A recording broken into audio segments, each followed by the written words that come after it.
Hi guys, back for another interesting attempt piece that I saw a picture on Pinterest of using soft soldering, and I'm going to go with copper, and this is a beautiful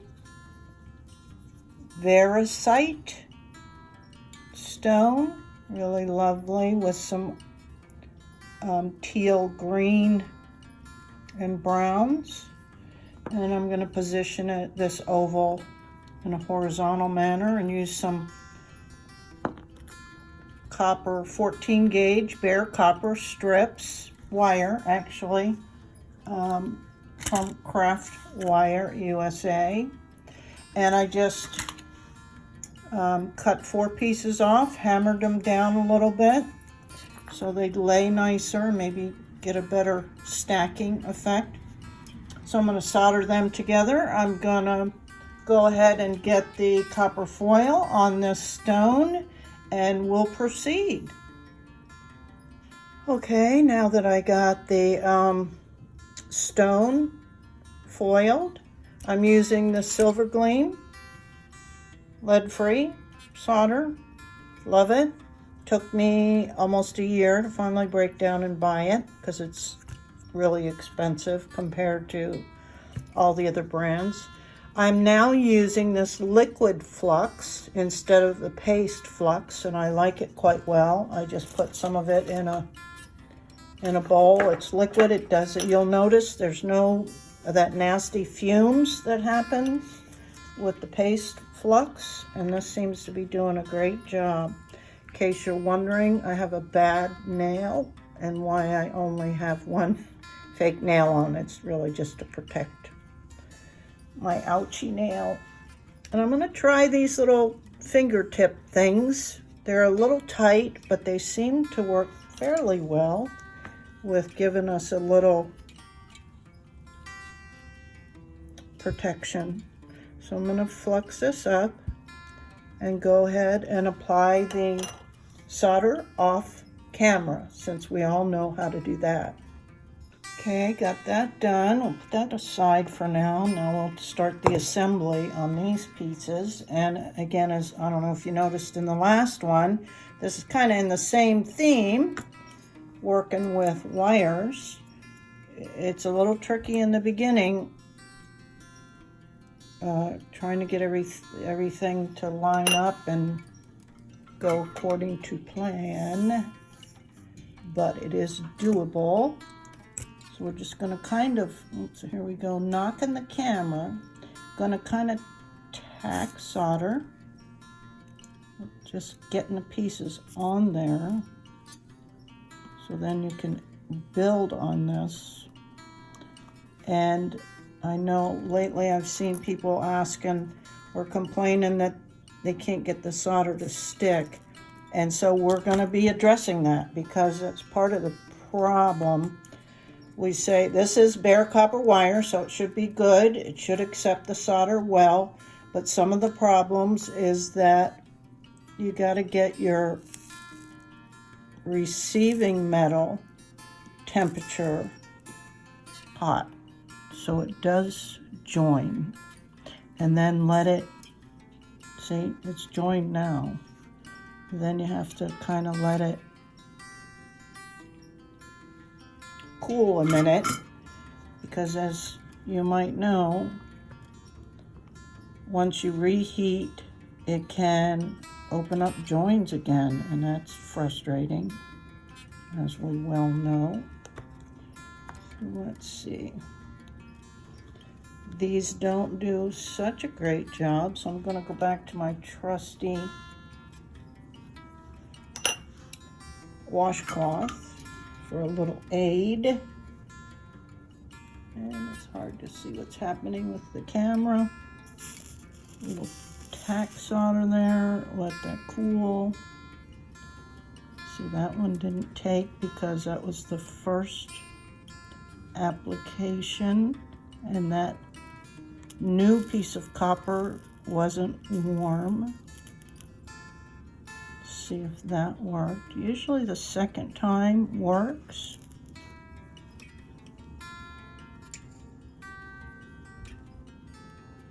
And I'm hoping to use copper patina on these pieces because I like the copper effect quite well.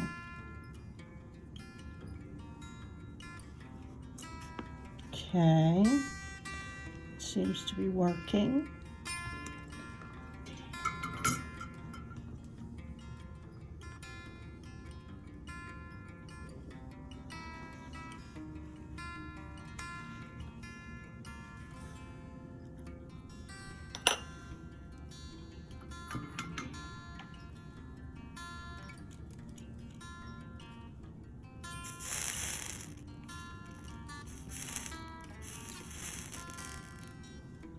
My guess is that it may not have done it, and I'm not going to risk it. I'm just going to go ahead and do a second one, focusing on getting that last piece of copper hot enough.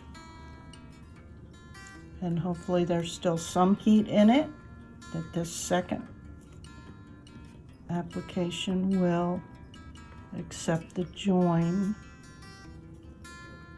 And let that cool. And let's have a look.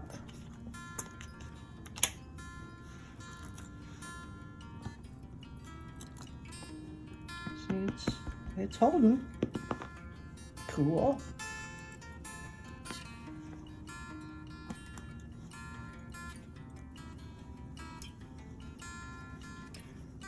So I'm going to attach those better because then I'm going to use copper patina. I'm going to make sure everything's good and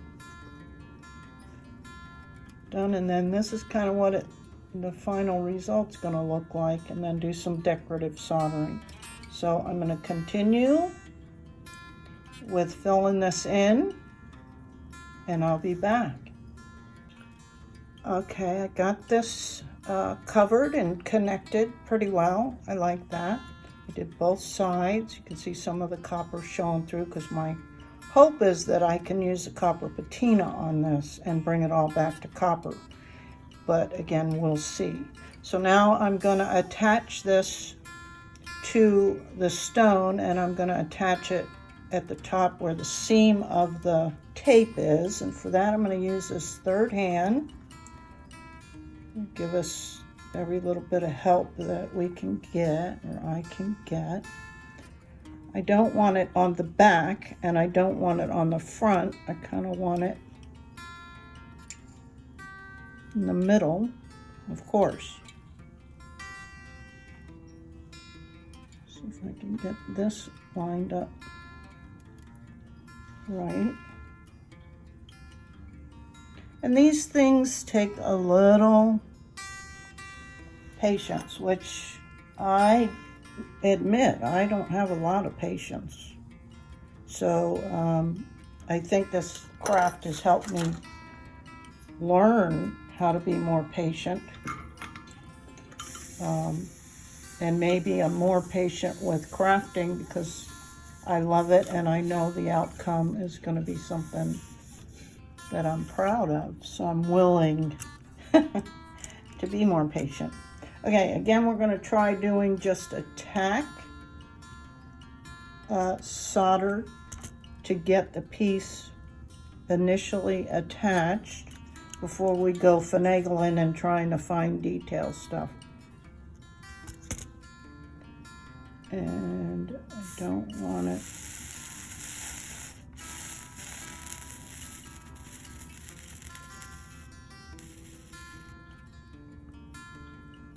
to melt a little. I don't think that's even on there yet. I did flux it, by the way.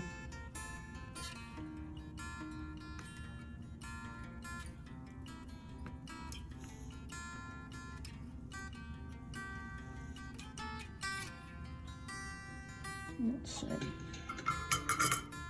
Nope, not on there yet.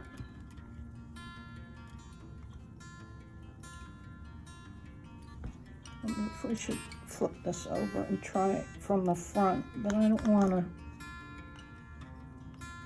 I think I'm going to continue doing this on the back.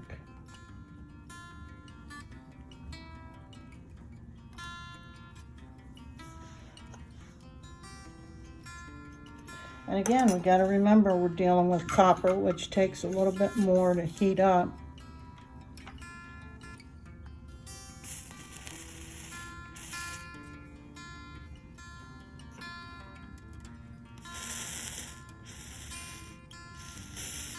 There, that's what I wanted. I wanted it to melt. It's still not attaching.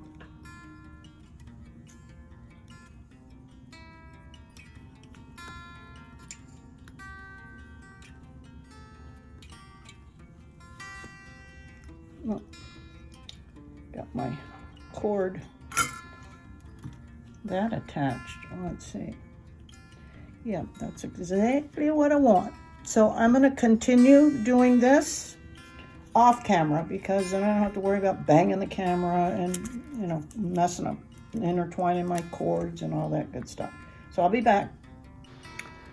Soldering a little copper jump ring on the back here.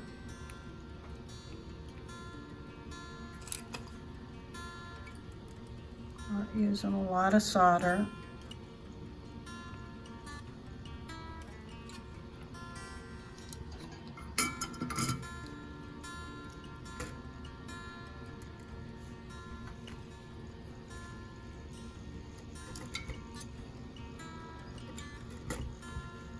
Go, and that is in anticipation that we'll be able to get the copper patina to look decent. If not, I'll be switching out this jump ring, which is also the beauty of soft soldering, is that you can easily disassemble and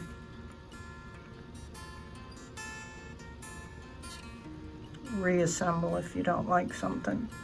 And sometimes that happens when you don't want it to happen, like you melt stuff.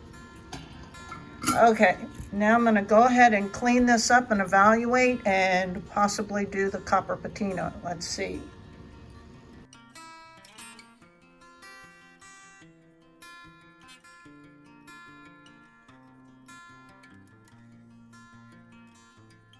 And I'm back after washing this up, letting it dry real thoroughly. We're gonna now try to see how this copper patina works. And I always try to remember to use gloves because all these chemicals can sure dry your hands out as it is acidic. So let's see what we can do. And I'm gonna apply it with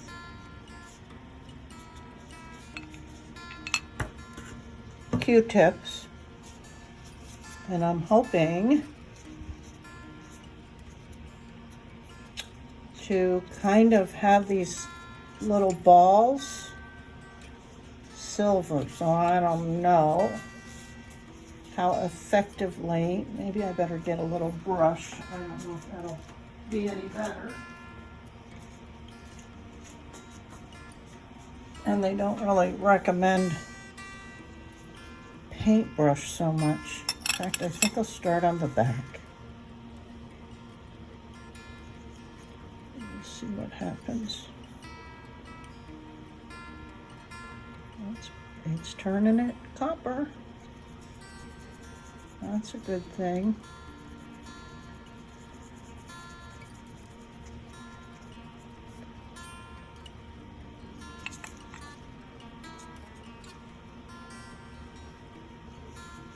Let me switch over to a Q-tip, better control, and I can give it that little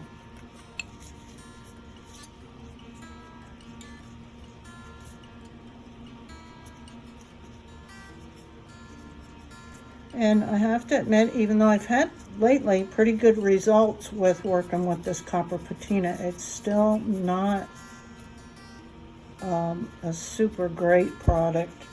I think it's because we're as jewelers, jewelry makers, using lead-free, and I believe it's designed mostly for stained glass, and they use lead.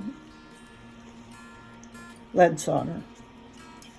And I think that's part of it, because I know I have read places online that this stuff is designed for lead solder, not lead-free. So I think that's part of the issue, why we don't always get it. And when I do get a good result, it's because I've used a lot of time and patience and reapplication and cleaning my piece, and so it's more effort, it seems. As you can see, it's not even doing anything in some areas. So it's a little aggravating.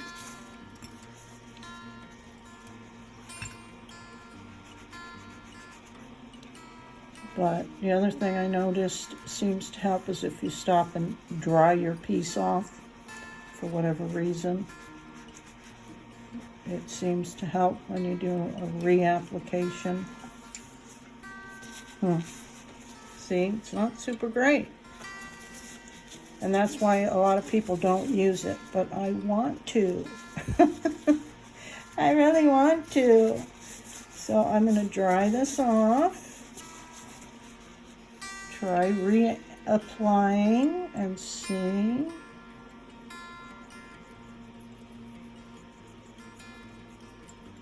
See, it does seem to, I think, kind of, what's the word I'm looking for? Reactivate the chemical or whatever when the piece is more dry. That's why they say do not wash this stuff off with even plain water, because it'll just turn it back to almost like a pewter looking. Let me grab my toothbrush, see if that makes a difference.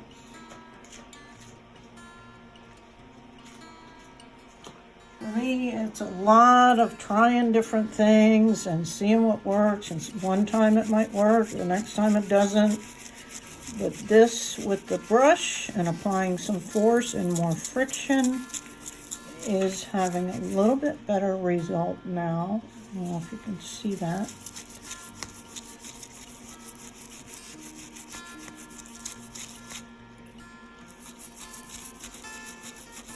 Yes, it is. But then you have to worry about your stone and being absorbent and it ruining the...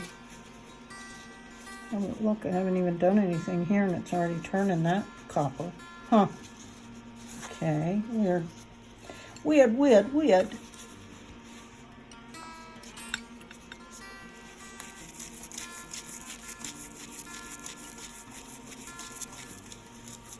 Luckily, the back isn't super important. But, of course, we all aim for consistency. So I'm going to continue with this process off camera so I don't waste your time, okay? You see what I'm doing and all that I've tried. Q-tip, brush, toothbrush, okay? And just drying in between, reapplying, and being patient. Okay, guys, here's the final product. And actually the copper patina worked pretty good. And then I just did not rinse it or wash it or let water come in any contact with it. I just used my radial reels on my Dremel.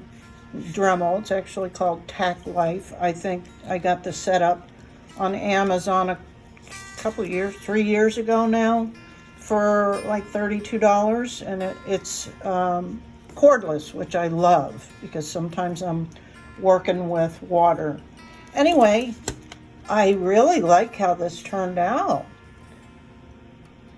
Yeah, it's just with 4 pieces of copper wire and assembled those and did copper patina, and I dig it. Put 3 jump rings on because I think 3 is better than 1, and I don't know, 3 is kind of a special number for me, spiritual number. I always catch myself doing 3 whether it's 3 hearts in an emoji or 3 exclamation points or whatever. Anyway, turned out pretty cool. I'm very happy with it. And the secret you guys must try when dealing with this Novacan copper patina is dry your piece off in between applications. Like, put it on till you see it's not doing anything else, then give it a good dry. Even put it in front of a little fan. I have this little fan I use. I use that for when I'm soldering to pull fumes away, but with this liquid flux, I don't have a lot of that. Anyway, it gives it a good dry, and then start over, and for whatever reason, it reactivates whatever's in the solution. So that, I think, is the biggest tip I can give today with trying to work with that copper patina. Hope you enjoyed it. I like it a lot, and it was fun. This was easier than the last piece. There wasn't near as many components, and it was more flat. So, as I said before, the beginning of any project is always the finicky part, and then by the time you're about halfway through, you've kind of got it down. So the other piece I'm talking about is this one. This was a challenge and was really frustrating in the beginning, but then I kind of got it. Didn't turn out how I had envisioned, but I really like it. But then by the time I got to this piece, I kind of really knew what I was doing. So isn't that always the case? Anywho, till next time, thanks. Like and subscribe and share it with your friends who are looking to have some fun with making jewelry. Till next time, guys. Bye.